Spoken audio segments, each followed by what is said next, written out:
Hello everyone, Praise Scooter here, and welcome back to more Fire Emblem Warriors. Last time, we met Marth. And also escaped the city. There are hams on my hands. Anyway, we're now entering Kingswood, which I think is a titular location of a specific Fire Emblem game that I think was the renaissance of the series that kind of pushed it more mainstream instead of niche.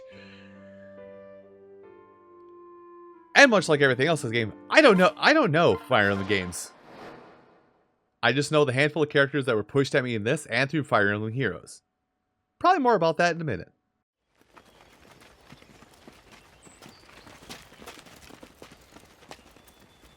Our poor mother. Stay strong.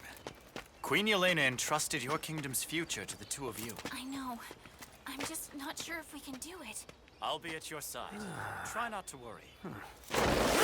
First, we must find the temple. Come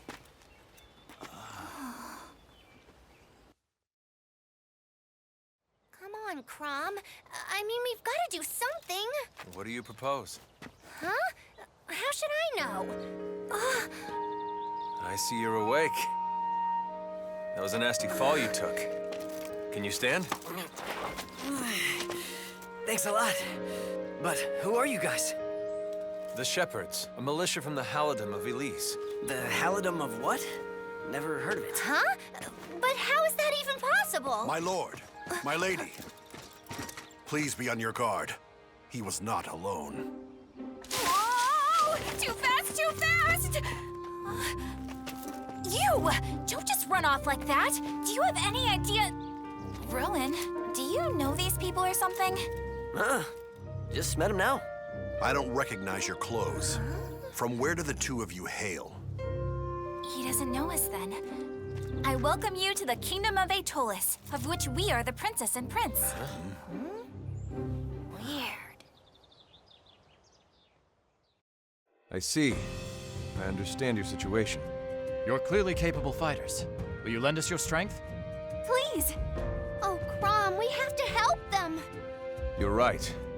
We can't just walk away from people in need. Just a moment, my lord. It's dangerous to trust mysterious strangers outright. If we are to join them, please allow me to provide a test first. You mean like, I'm Frederick and you'll have to defeat me to earn my help? Exactly. Wait, really? Not a fight to the death, but I'll learn all I need by facing them on the battlefield. You may need convincing, Frederick, but I will fight alongside these strangers. Me too! We will follow any orders they give. It'll be up to them to command us. It looks like we don't have a choice.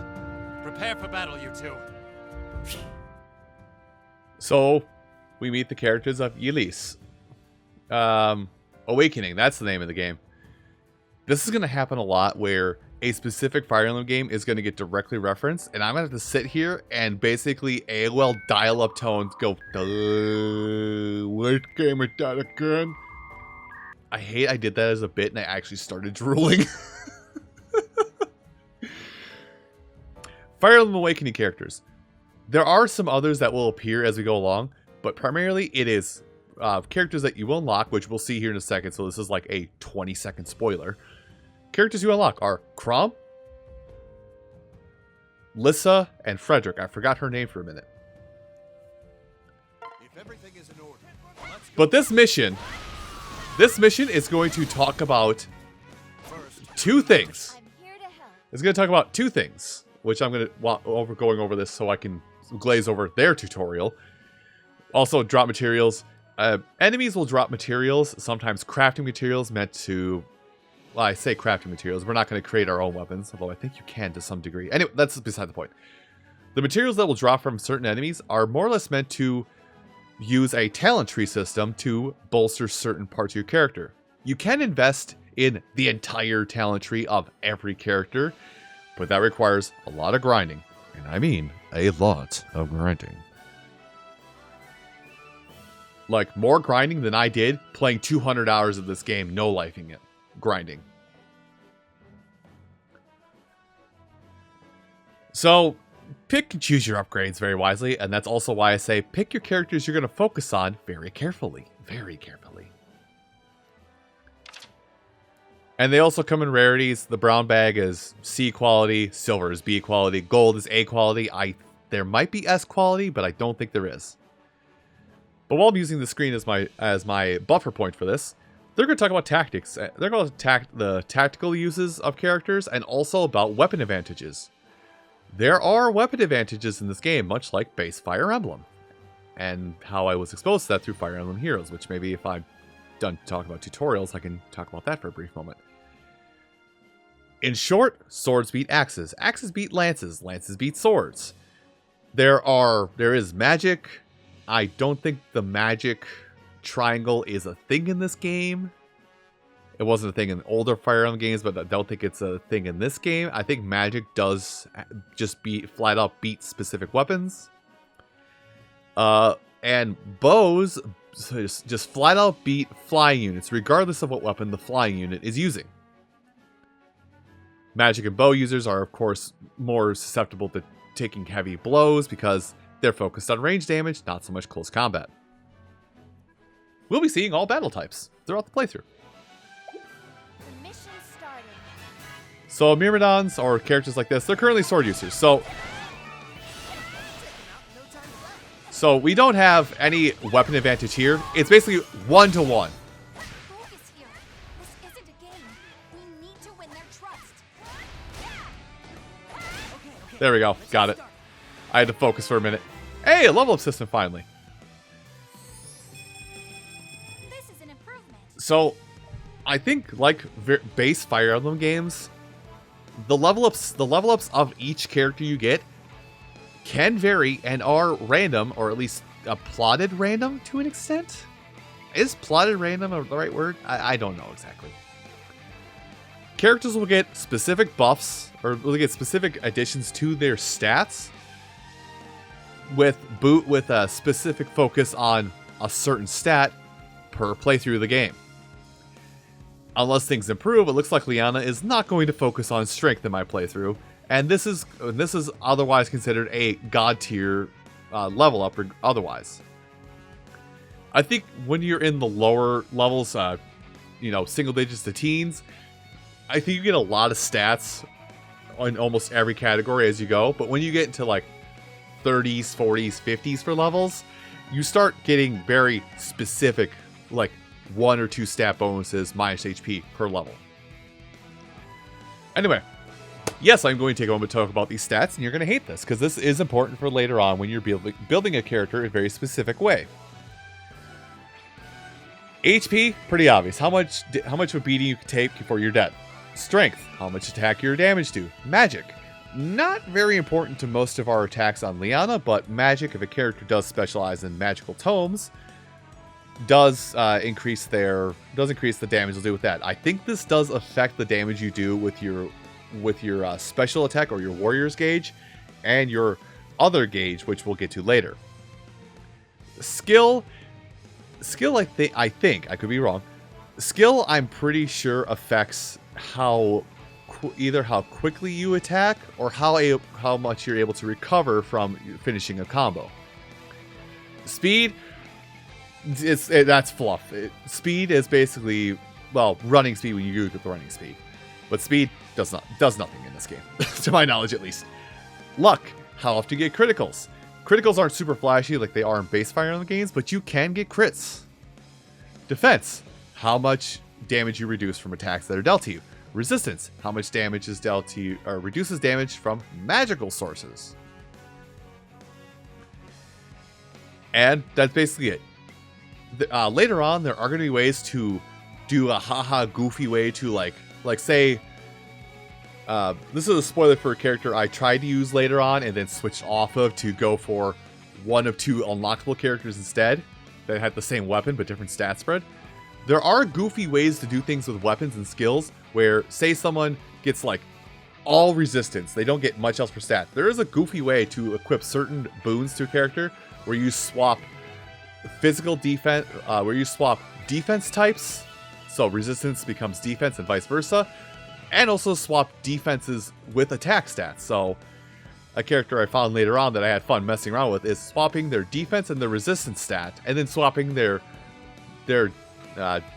flat out swapping their defense stats for their attacking stats, meaning the resistance stat became their strength stat.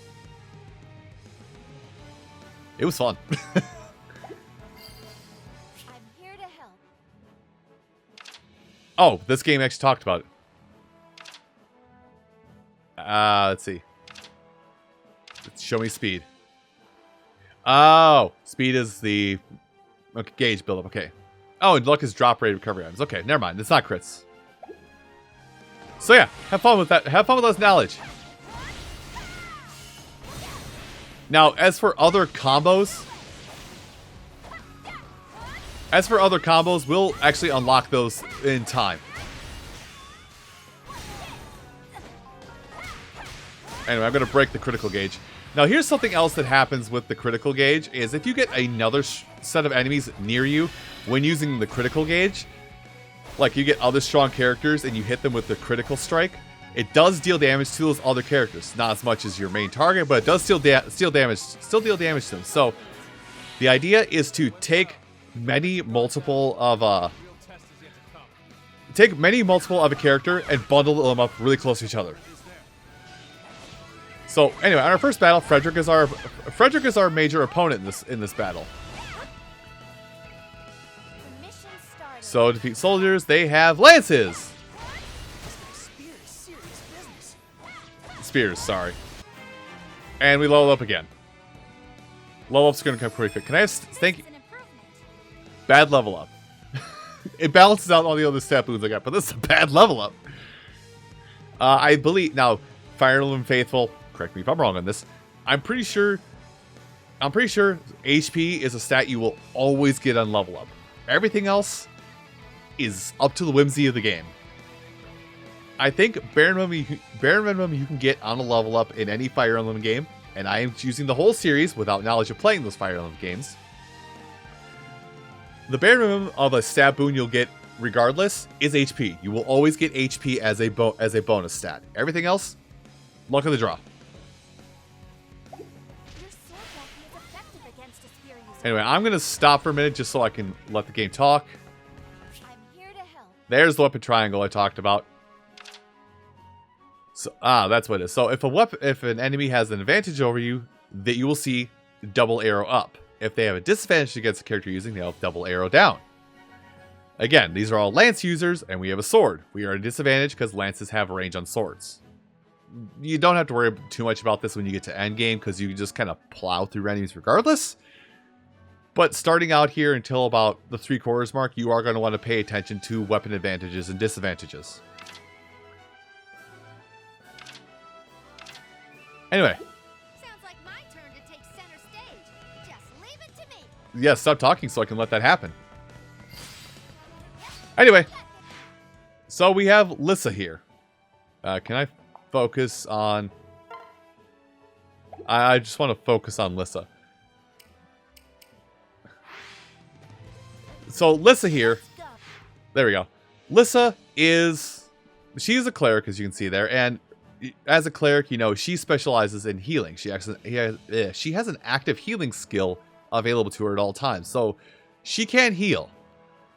And as such, I think she's going to get more of a resistance stat than any of her other stats in the game, as is indicated by the fact she has double digits in resistance, whereas nobody has that amount of stat gain in any of their stats. But contrary to my personal playthrough, I think I'm going to try and use Lissa. So, say hello to our first permanent party member we're going to use. And I've never used her actively, so this is going to be strange to me.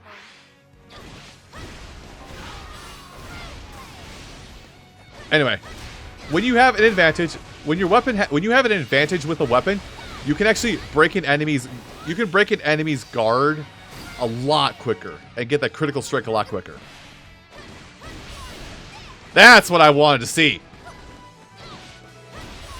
So the axe users in this game, a lot of the axe users are actually kind of like grapplers when it comes, if you want to talk about fighting games terms.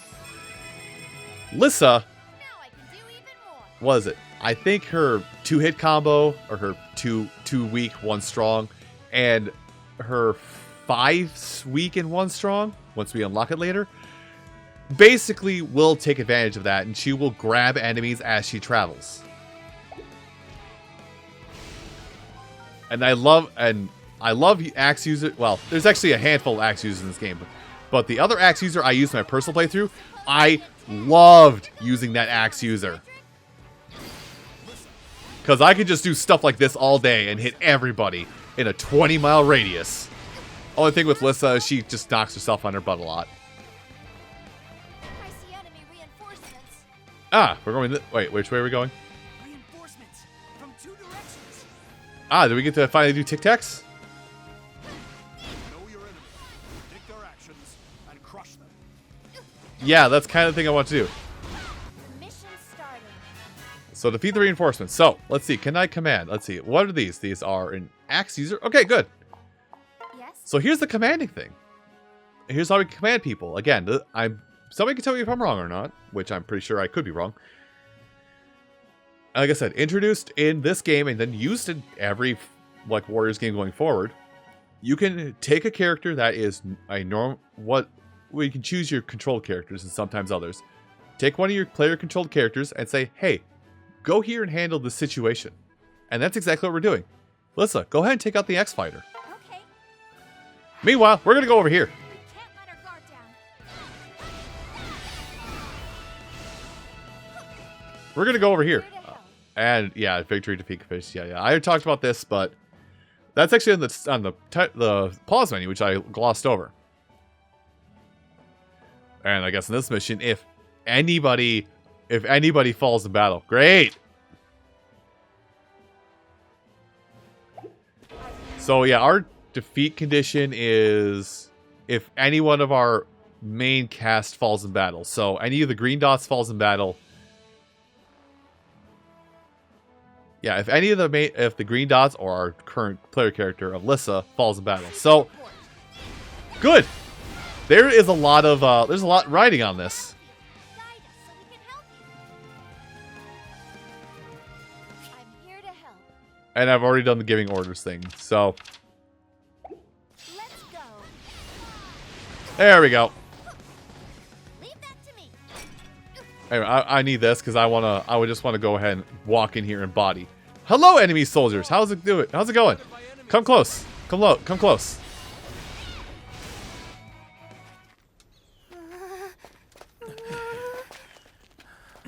Halt, oh villains!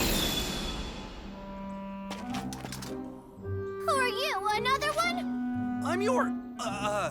it doesn't matter who I am. My origin story's kind of a mess. You know what? I'm just gonna take it again from the top. I am Owain Dark. And though I must remain a mystery, know that I am sworn to defend you, no matter how dire the odds. Now, villains! Face my wrath! Ah! Radiant Dawn!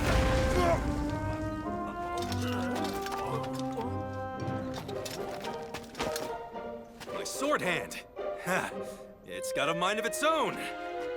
What the heck is up with this guy? Our allies are on their way. Pause so I can talk about this.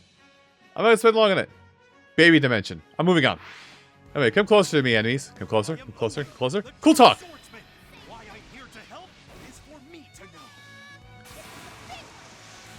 know. Yup. Yes, the cleric. There we go. And that's one enemy defeated. Oh, hey, look. A full warrior gauge. Let's use it. Let's use it on the other big guy. I should have probably focused time before I attack. So, Owain's interesting. Control style, I don't mind. I actually don't mind how Owain plays, but he's not something I like to play. Anyway, Owain's been added to the list of characters that cannot fall in battle. Damn it. Oh, right, I can buff myself. I forgot about that. I have healing skills. Yeah, you have healing skills. Wait, is that Owain? Here to help. So they say stabs is an ability. Stabs are like a secondary thing. So stabs are a better here. Okay, I cannot heal them. Crom is Crom. So I'm gonna go over to Owain. I see enemy reinforcements. Oh, good. Disadvantage. Guess how much I care. So this, as much as I'm going to say I want to use Lissa as basically my first chosen character, or focus character, there's one thing about her that annoys me that I'm not a huge fan on, and it's the fact that she, in order to do her best, she has to use her strong attack to apply a buff to herself.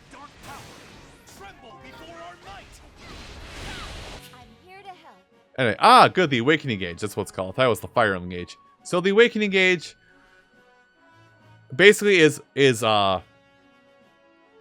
meter break mode? Is that the way to put it? I guess it's a meter breaker. Basically, you attack faster, your attacks are stronger, and you break enemies' guard regardless of if you have a weapon advantage or not. And there are two finishers to every activation of Awakening Mode. You can either activate Awakening Mode a second time, and it does an animation for that, or you can let it run out naturally, and it'll be a different animation for the finisher. Activating it early, and for some characters, activating the finisher early is better than letting it running out naturally, and vice versa. Experiment with that in your own time. Let's go. Anyway, here, have a heal. Mission complete. Conquered your trials, Frederick. How about acknowledging our strength? Anyway, I'm focusing the mirror. Oh gosh, that could hurt if I let it hit me.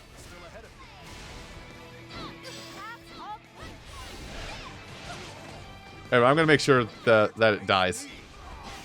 I should not. By the way, I should not be doing this. I should be using the weapon triangle to my advantage.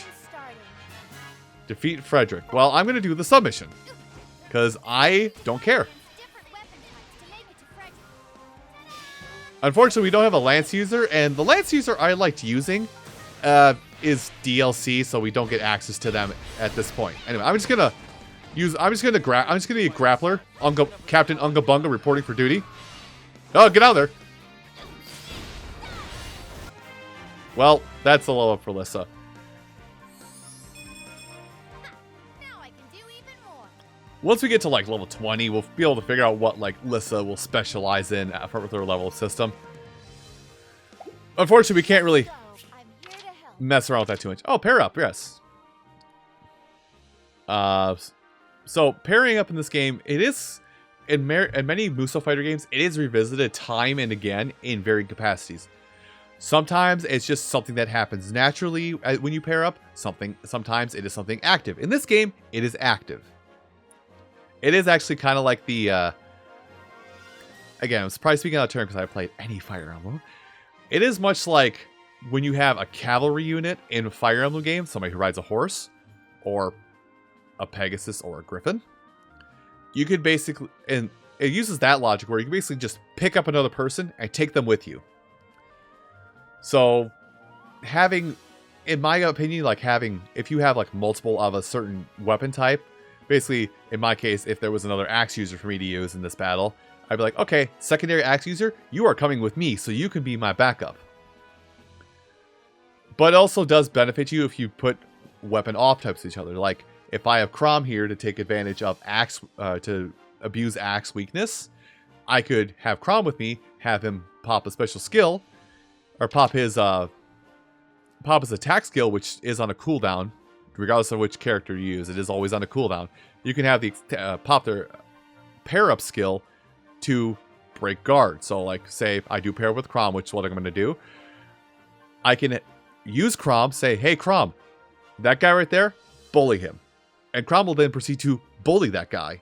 When Crom bullies that guy, the yellow stun gauge or the yellow critical hit gauge will pop up as if I was using a sword, but I'm still using an axe.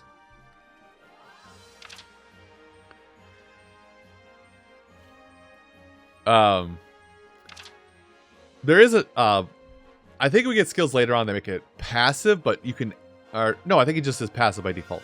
When you are paired up, characters can act as vanguards. Basically, for every minute, I think, roughly, they can deflect one attack for you. It doesn't affect how often, that will not affect how often you can actually use their, But yeah, it won't affect how often they can use their attacking stat. I'm here to help. Oh, Anna's here. Let's see. Pop-up shop. So this may become something that will be hard for me to do in time. But Anna will appear at specific points on the map and at specific times in the map, depending upon what you do and don't do. I don't remember all the conditions to meet this, but going to Anna's shop is required for 100% completion and also to unlock a character.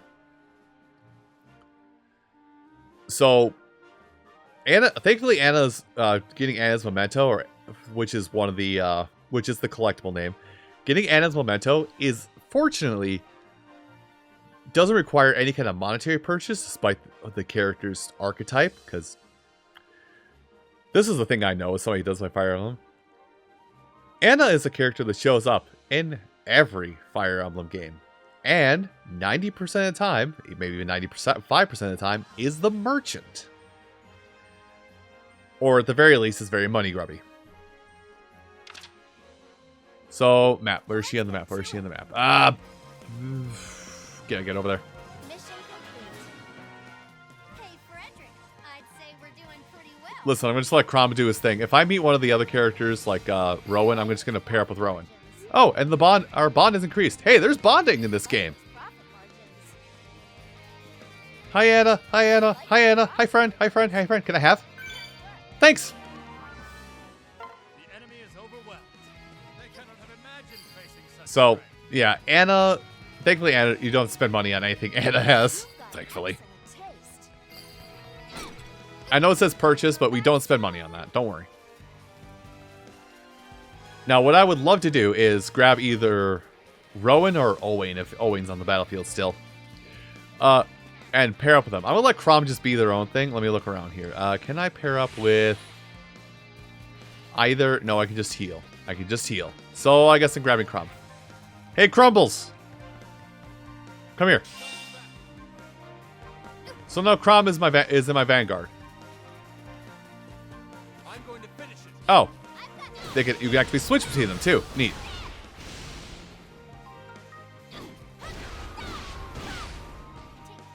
Anyway, beep, bop, and critical strike. Here to help.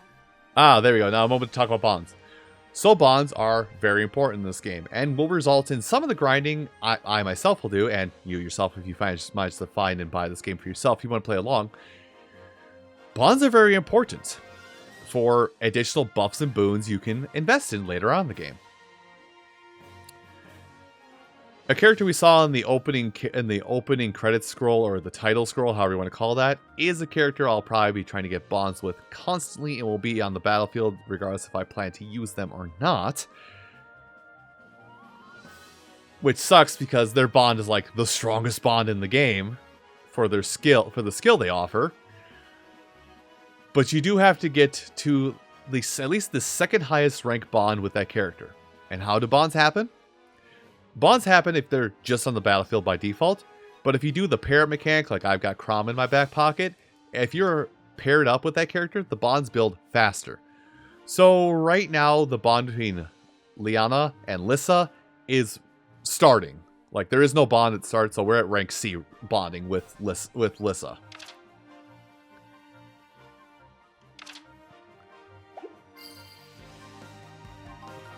This is a mechanic that is explored a lot more thoroughly when it comes to like Fire Emblem Awakening and later. But yeah, when it comes to Fire Emblem Awakening and later entries in this series, that is something that you will use to. Anyway, gonna finish this off. Anyway, hi Frederick. Hey, let me buff up quick. Hi Frederick. Hi Frederick.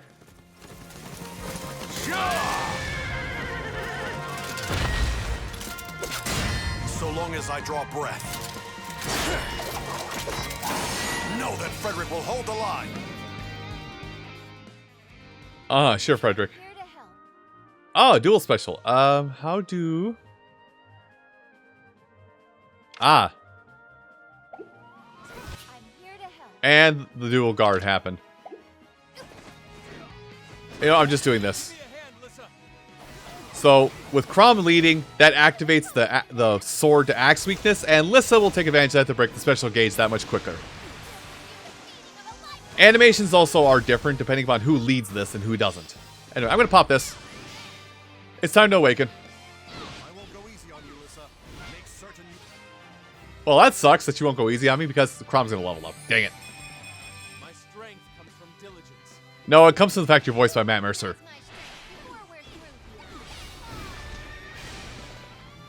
Oh, I can't activate it early. Oops. You can actually make it happen so that the awakening will not end as fast in the future. But I'm pretty sure that... Nope, he's still alive.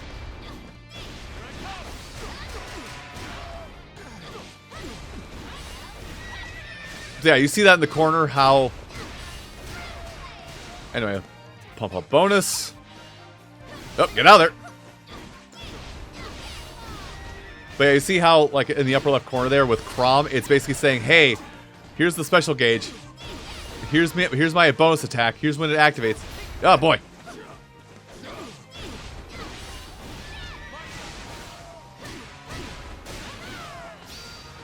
And critical strike. You're still not dead, man. I know Frederick's hardy and has a lot of... I know Frederick's hardy and has a lot of physical defense, but come on, man. Anyway, I will say, because... again, oh, we got a drop. This is probably a weapon, so... And weapon... I don't think weapon... Well, this spoils something I was just about to talk about. I don't think weapons will, what is it? I don't think weapons favor the character to drop from, so Frederick can potentially drop... excuse me, can potentially drop swords, even though he is an axe user. I think there are some characters who get multiple weapon types, now I think about it. No, I think that's more Hyrule Warriors, not so much this game. Excuse me, I'm gassy. So any character can drop can have any weapon drop. So if we defeat Frederick, that weapon we just grabbed, there's a chance that weapon could be a lance. A weapon that we have no access to using at this point. Also, just to describe it, because this is more or less to the benefit of one of my friends who I've tormented with this in the past. In my personal playthrough, I played as Frederick. I used Frederick as my main character. In fact, he was my #1 character throughout the entirety of the time I played. The second character is... Well, I remember it's 3 now. The second character I used the most was one of 3 unlockable characters. So, Frederick and Lissa kind of serve the same function, whereas Frederick is very raw, unga-bunga, just do attacks. Lissa, you have to stop, buff yourself up, and then go unga-bunga. So, that's kind of why I want to use her, because I don't think everybody will use Lissa. I don't think anybody really even use Frederick playing this. Well, Frederick, feeling their resolve? A bit too much. Power is one thing, but strength of one's heart is another matter. Yeah. But did you see how much I helped out? So before we get into Cutscene Town, there's gonna be a few things we're gonna have happen here at the end of stages, which will only happen if a lot of stuff will only happen if you have 2 characters. I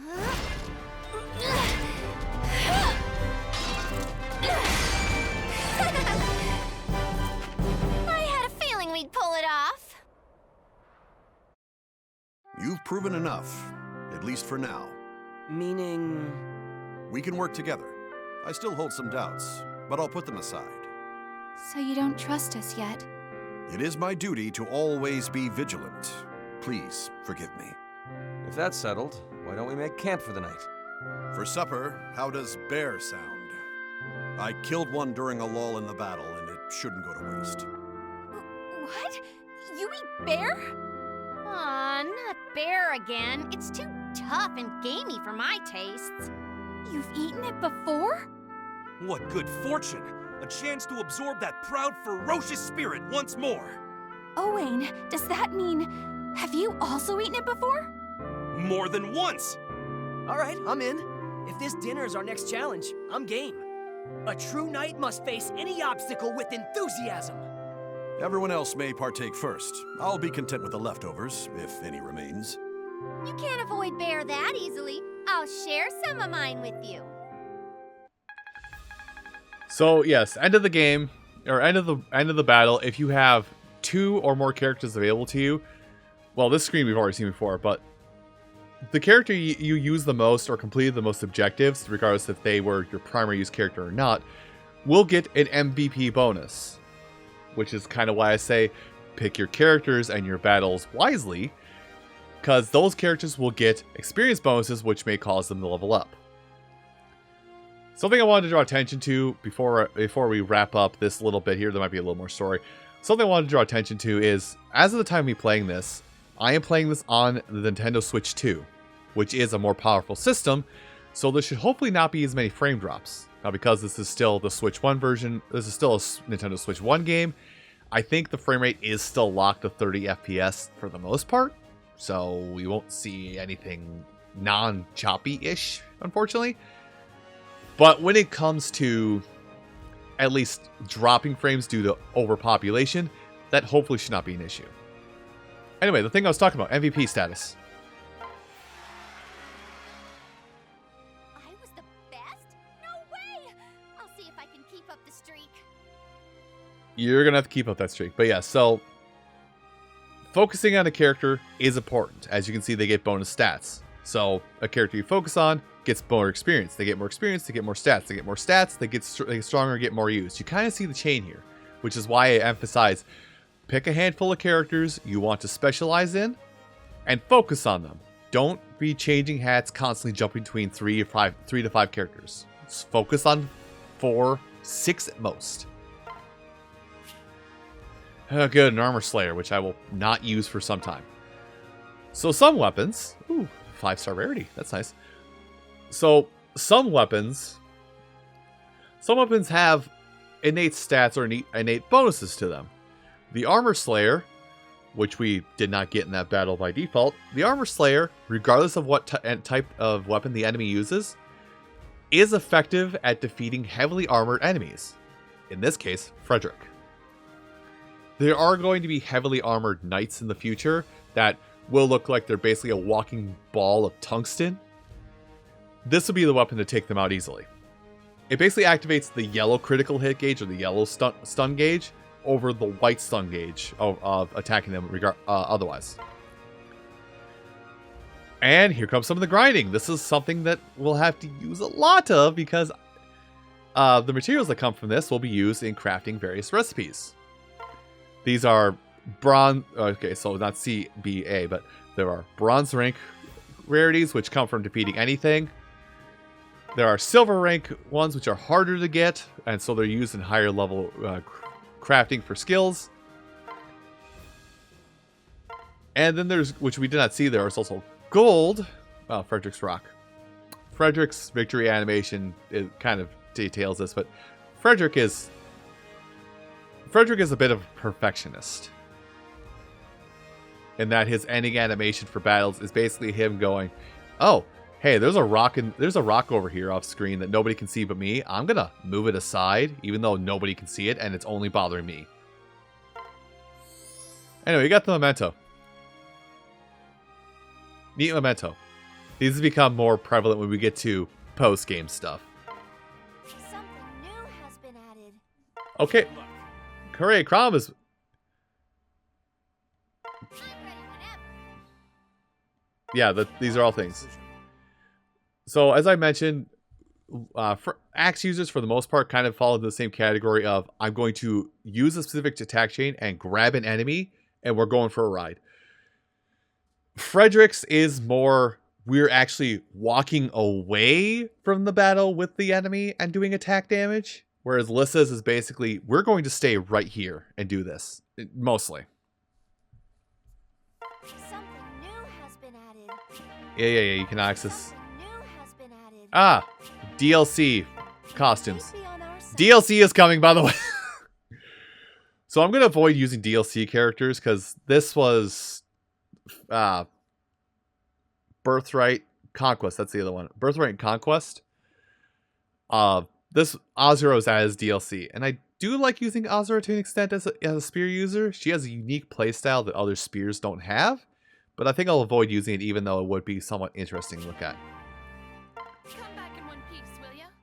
You, on the other hand, I might make an exception for, because I actually like using Oboro. Very well. Hi, Niles. The walking innuendo. Innuendo. Prepare yourself. I'm going to say right now, Navarre is basically a skin for one of the 3 unlockable characters in this game. As you wish, of course.